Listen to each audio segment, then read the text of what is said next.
While spending cosy winter days rugged up by the fire is one of our favourite pastimes, there is always excitement in the air when the sun returns to our home and pastures in the spring.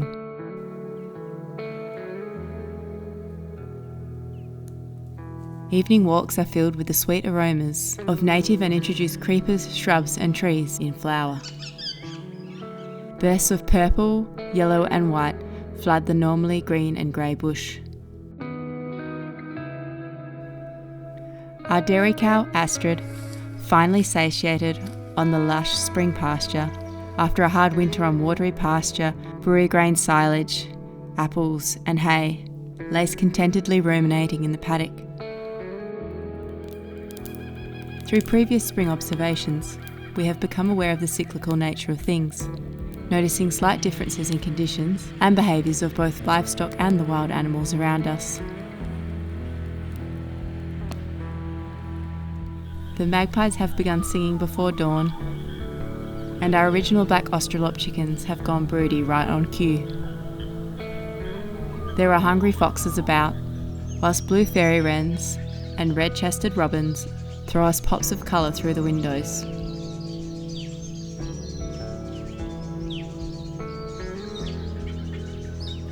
The arrival of spring also means there's tons of work to do in the garden, which has suffered a bit from our neglect lately due to taking on lots of other responsibilities. The lack of rain in spring, summer and autumn meant we couldn't plant until much later in the season than in previous years, which meant it was difficult for us to get any winter crops properly established and producing.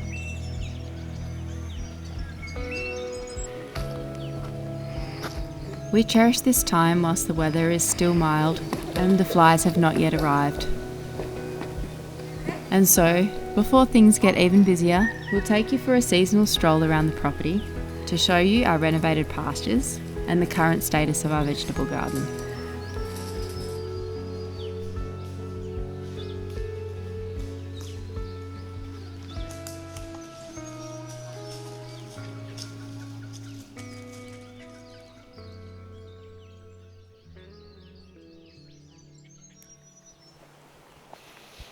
Yeah, well look at this, not only are all of our pastures going, but this driveway, so Yeah. we'll have to lock the cow in here. Just as for well. a day, maybe. I'll have to figure out a way to water her. That's been the biggest hassle of moving the cow around actually. Yep. But yeah, come and check out this where the fox has been coming in. So I wanted to show Pascal where a fox has been coming into our property, but I just wanted to just have a quick aside. This drain that we cut in summer you might have joined us and you saw that our dam was completely empty. This drain that we cut in has been totally successful. She's full, so we're feeling a lot better than we were in summertime when we could almost see the very bottom of the dam. It's filled up quite quickly, so it's been really great. But this drain has given access to our property to a fox. We've lost at least one chicken to it. I'd say two. All right, Pasky, come and have a look. Yep. Okay. So, under here, me and the dogs the other morning, Pascal saw a fox, bold as you like, just standing outside the window, and she said, "Oh, look, a fox." I didn't even stop to put clothes on. I ran out, grabbed the dogs because we had them locked up because they've been making noise lately. The reason they've been making noise is because we've had a fox coming in. So we actually found, this is all shut off because I've been electrocuting myself on camera enough, so I've turned all the fence off. What we found with the electric wires surrounding the property, we found that along with the dogs, our fox numbers went to zero. This stuff has been amazing at keeping animals off our property, and all the animal tracks that were leading into here are all closed over and grown over. Yeah. But it looks like a fox has found a way, and I can see where a fox has come through here. He can just run under here, or she, and come and raid our chickens. So a little bit further up there is actually an animal trail in the grass, and I can see where it's branched off, and the fox has been using this. Why don't you lock your chickens up at night, Troy? Well, we'll go and show you why we like our chickens free ranging in just a second, but yeah, this has become an issue. So now I've got to deal with a fox. We haven't had one since we had the great chicken massacre a year and a half ago, Pascal? Yeah, yeah. Yep. So we took some anti-fox measures back then, and the dogs have been quite good, but we've got a fox back on the block. Just quickly, another really nice thing about cutting this drain, I exposed and compacted this clay, and it's an ideal environment for a little carnivorous plant that we have here in Western Australia called a sundew. I mean, they're all around the world, but I only ever saw it on the dam wall before where there was exposed dirt, but all along this drain we've got these tiny little sundews, so they usually eat ants and little bugs and things like that. So before I had anything to do with cows, I'd look at pastures and I'd see occasionally lumps of grass and be like, oh my God, there must have been a cow pat there and it's just fertilised, which is true. At the base of here there is a bit of a cow pat left over, but the other thing is if cow pats are left here, the cow doesn't really go on to stick her nose on and eat it. So by the time it's all dissolved, which this one has, the cow will be able to come back and eat it. But now I can see different clumps, and usually it's where a cow pat's been. So yes, it does fertilise it, but it also stops the cow from coming back and getting it. So that sort of leads in to just what I want to show you over here. Well, This is what you're talking about. this is it. So the reason why Mr. Fox or Mrs. Fox is such a problem is we like to free range our chickens, and this is the reason. So you can see all the grass around here is the same length as everything else. A cow pat with chickens only lasts like a day or two, and then it's just reduced to this. So instead of being a concentrated mass, they spread it everywhere, and it easily weathers and just dissolves into the grass. The cow can return to this patch so much quicker, so they're amazing. And that's why, like, people are saying, well, you should lock up your chickens and everything like that. That's fine at night time. We really need them around during the day, and foxes eventually, they get to know the program. Our dog is part whippet, it's a sight hound, so if she sees a fox, she'll hit it and she can outrun them. So we're still sort of winning that battle, but Yeah. we'll see. So this is a good point. I know that someone like Joel Salatin has definitely touched on this, that he raises chickens in along with his cows. He said that even if he was getting nothing else, he'd still do it for the benefits, and I can see why. As in, even if he wasn't getting any eggs off him, he'd still do it. He'd still do it just for this. And we're going to come up to the time very soon. We're in a primary production area, obviously. We're going to be inundated with small black flies that come from manure. So we're not going to contribute to that problem.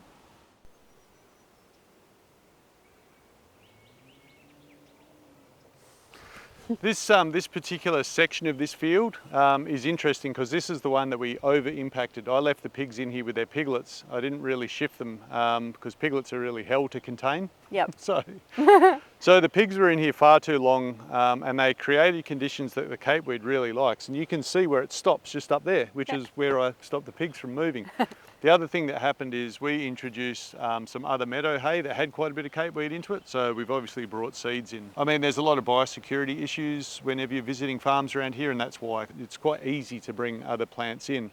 Having said that, the capeweed hasn't really thrived in other parts where the pig impact was more controlled and in lines with more holistic management, like what Alan Savory would talk about. Hard impact and move them on quick. Sure. They were here for a long time. So they've actually changed the characteristics of just this field. The next one, Yeah, it's crazy. not much capeweed, and the next one is absolutely perfect, like there's hardly any. Yeah.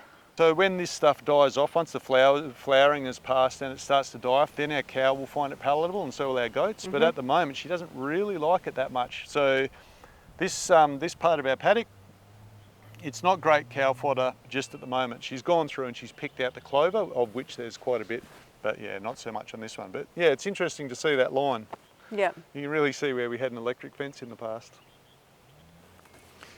So this area here is the part of the property that got very, very hard hit by the pigs. They did a really great remodelling job, and it's also been the longest since a cow's been here. So you can see that we've got some great growth. Another job this spring is to go around and get rid of all the young gum trees that are shooting up, because they'll just cover this property, and they're like, most of them are blue gums anyway. They're an introduced tree. It's not like I'm stopping the native bush from taking back over the farm. So there's that. The cow will come back here in probably another 3 weeks once she's done with where she is, and by that time we should have some really great growth. In particular, I'm happy to see that we've got lots of legumes. We've got trefoil, birdfoot trefoil, and clover growing in our fields. We're fixing nitrogen from the air, so that's amazing. But thank you, pigs. It's incredible. This was just totally junk before. One of the things that was in the mix of seeds that we put around was chicory. And where it's well suited, it's absolutely taken off on the property, and the cow hunts this stuff out. She loves it. A little bit bitter for my taste. Pasture probably like this. She likes rocket, mescaline and all that sort of stuff. So this, we've got plantain growing, lots and lots of clover. Put a few different types of rye in the foreground. I can see that there. So this part of the world is just lush, lush, lush.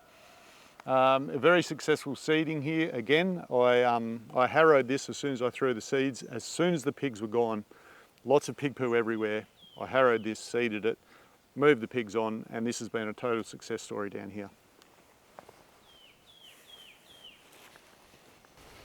So you remember what this was like when we came here, Pasky? Woo! Yeah, there was no grass here. There was nothing, right? Yeah. So now we've got, everything's turned around. We've got clover, we've got grass. This was a really thick patch of clover, but the cow got here and cleaned it up before we could even film it. So. You can actually see everything has been eaten. And she's behind us ruminating, so. She's really chomped it. Yeah. We can talk a little bit about how we contain our cow. We've got that electric poly wire just back there. But this is good to see, you know, like this was starting to get a little bit long. The cow's gone through and hit it right at its peak of its growing period. So we'll probably get a bit of growth before flowering again. So we were really happy to get the cow. It was just perfect timing. It just worked out so well, you know, this rotation. But this is completely transformed.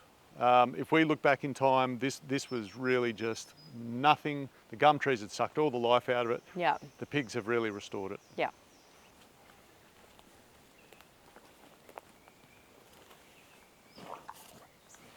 I thought so.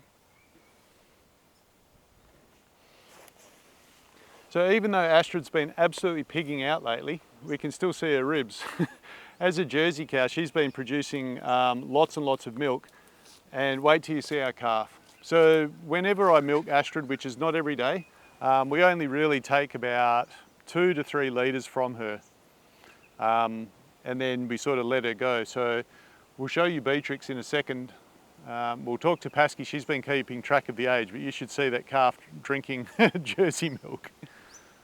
So the way we keep Astrid contained is just with this poly wire. Again, I've turned everything off so I can touch it, but normally this has got strands of metal going through it, so it usually carries quite a bit of voltage. This is exactly the same stuff I was using to contain our pigs. This Kiwi Tech, it's got little wedges that you can put in these holders, and you can add as many as you want. You can slide them up and down, so it makes it quite versatile. I was pretty happy with it. I'm not trying to sell you any Kiwi Tech. The other nice thing about this stuff is when you put it up, you don't need a gate anywhere because you can just step over it, you know, so it's really nice having this poly braid with the wire in. The only thing that you need to do is train your cow to respect it, because this is purely psychological. But she will not, even when it's like this low, she won't step over it. She's that terrified of this stuff. Her calf, not so much. She's a bit more bolshy, but as long as mum's contained by this, she won't, if there's no reason to, she won't go anywhere near this. So containing our cows, you know, it's very easy. We just move this stuff around, peg it out where we want them to lawn mow, and it's been working really well. Hello, Beatrix. What are you doing in there? This is where she was born. It was. She likes this spot. She likes where she was born. Oh, she's a bit upset. This is Beatrix. She is 8 months old now, and she's quite big. She looks like a yearling. She's been very well fed, as Troy said before, on her mother's milk, and she's still quite cagey and not very comfortable around us as much as Astrid is, but she's a beautiful looking calf. She's in excellent health. We made a bit of a mistake with Beatrix, is we never halter trained her when she was young. So she sort of learned that she can outrun us quite easily. So a bit of a mistake there. I think if anyone was going to have a calf along with their milking cow, you definitely want to start breaking them in right from the get-go, because now she's a strong animal. Because she's still fairly, she's light for her strength, she can actually jump farm fences. She won't, when she gets older, but you might compensate for not jumping them by going through them. So might have a bit of a management issue on our hands there just through inexperience. Yeah, we suspect that even though she's a beautiful looking heifer, calf, we suspect we'll probably be using her to provide for our family as meat, just because we haven't really managed her properly to have her on such a small holding. It was always sort of the plan, like we wanted a milk cow and we knew that a calf is beef. She's trying to go over barbed wire fence right now. Oh, hopefully she doesn't trap herself. Yeah, maybe we should just let her do her thing. We'll let her do her thing. Yeah. Jude's come up for rubs. Spring's here. They're losing their winter coat. Look at this. And another thing, 2 black Australops, the original ones, they are sitting on 6 eggs each under here. And there's another hen trying to lay in the same box. Maybe you should go lay in the other box, cheeky hen. Huh? How about you lay in the other box? Come on. How about you leave those 2 ladies to sit on their eggs, okay? There you go. Right, go on, back on your eggs. So yes, hopefully we'll have a collection of chicks in about 2 weeks' time from both of these girls. They've done a good job in the past, that's why I've kept them on. They're very good mothers. So that's exciting about spring, getting a top up of chickens.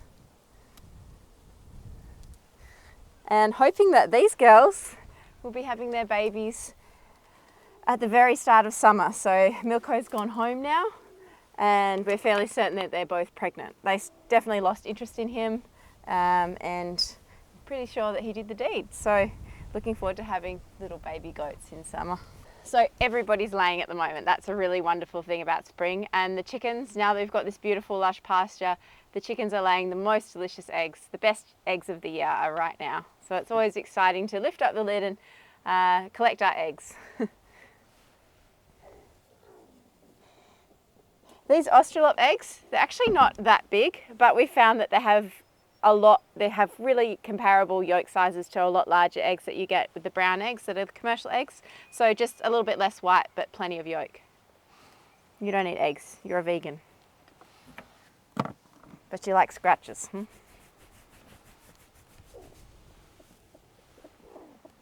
Now I've just got to pick through the broody hens and get those eggs that aren't marked, so the recent ones.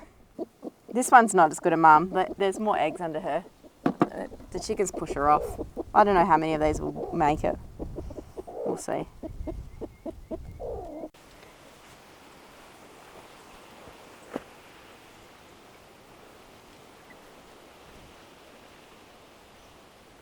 So we're down here in the baby's happy place, the garden. I can't say it's been my happy place the last few months. It really got overgrown and coming down here was a little bit sad, and then also things didn't really grow that well. I guess I didn't have the time to get down here and really nurture things over winter. We also had an incredibly dry autumn, if you remember back to some videos that we shot a few months ago. So the crops that I put in autumn of the start of winter, they got set back and they really didn't grow like we had winter crops last year. So even though it was a nice mild winter and we had plenty of sunshine, that we just didn't get that initial hit of water, and I just couldn't irrigate this garden because there was no water left in our dam. So we sort of got a pretty slow start to the growing season over winter, and then we didn't really get the big heavy rainfall this year until August. August was just a washout, lots and lots of rain.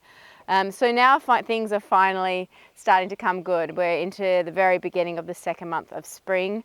So what I did plant at the beginning of winter is starting to grow now, but it just got set back a bit. And I've noticed that the broccoli that I planted on one of the new beds, the roots just didn't really get down deep into the mulch and the compost that I put down, so they've toppled over a lot. So one bed, the broccoli really hasn't performed well, but I've got another bed where it's coming on really nicely, so that's good. I mean, I really did plant too much broccoli. I planted it because we had broccoli salad at our wedding. Troy's sister Francine, she made a beautiful broccoli salad, and I was hoping that we'd be able to provide the broccoli, but with the season that we had, the broccoli only started flowering just recently. Things that are doing well in our beds is the asparagus and the strawberry patches coming along really well. So I got in there and weeded that in August, ready so that we'd have asparagus shoots for spring. It was quite overgrown, but I got in there and I weeded it. Troy went to the beach with the baby as well in winter and grabbed a whole lot of seaweed, and we mulched the asparagus and strawberry bed with seaweed. They seem to both be doing really well together. They're growing really well together. We've had a few strawberries already, but they're all coming on now. The strawberries are flowering and there's lots of little fruits on there. And the same with the asparagus. We've picked like 7 or 8 spears, but right now they're all just starting to come up. We really need to think about what we're going to sow and what we're going to plant for summer. So I actually need to be sowing that right now, but I haven't got around to it. So yeah, I'll probably be going through my seed collection, just figuring out what we want to plant in here over summer. But I'll take you around and show you some other bits and pieces. The baby's really happy, she's crawling around in the dirt. These are the rows of broccoli that didn't really work out. They sort of got a bit top heavy. They didn't get their roots down farther enough into the soil, into that mulch, to really hold on. So when we've had some big strong winds lately, they've all toppled over, and they really haven't thrived very well. They've only got quite small broccoli heads. And Constance is pulling one out. Do you want to pull that one out, Constance? Wow. And also another issue that we've had this year, I think it's due to the weather conditions. We've just had like an infestation of slater bugs. I think they're also called mealybugs, and I think they're also damaging and eating the roots. And that has led to the broccoli's not getting as well established as we would have liked. But what we do have in our garden, with the along with the slaters, something that we didn't have before, is tons of worms. So every time I'm in the garden now, I just see worms always, like always. And that wasn't a thing before, so they've all come up from the soil. We've also been introducing worm castings into the beds. So that's a really great thing. I mean, we do have those bugs, but we just got lots of worms. I never used to be able to just find worms like this every time I dig in the garden, so that's quite cool. Along here, another failure in our garden. I mean, they've got skerricks of things that have worked. I've got some sets of onions, red onions and white, and then I direct sowed a whole lot of onions all through here.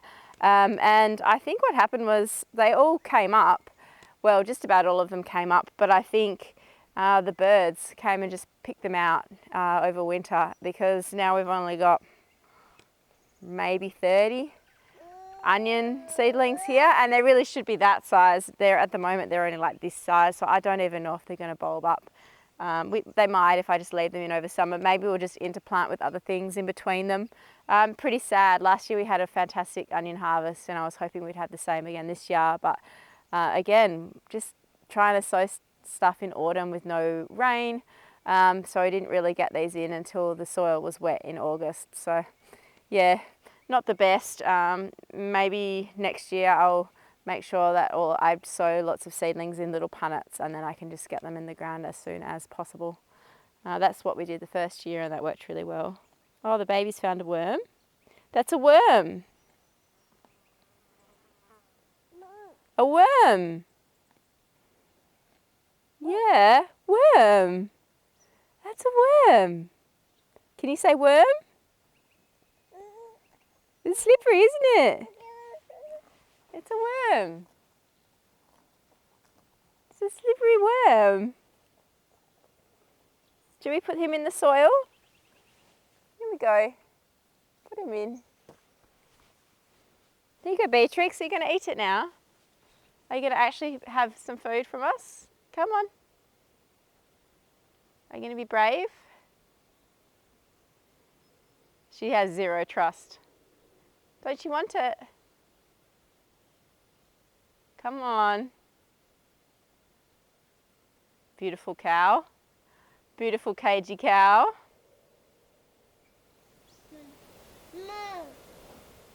Moo, that's right. This here is a blueberry bush that I put in our gardens. I put one on this end of the path and one on the other end of the path.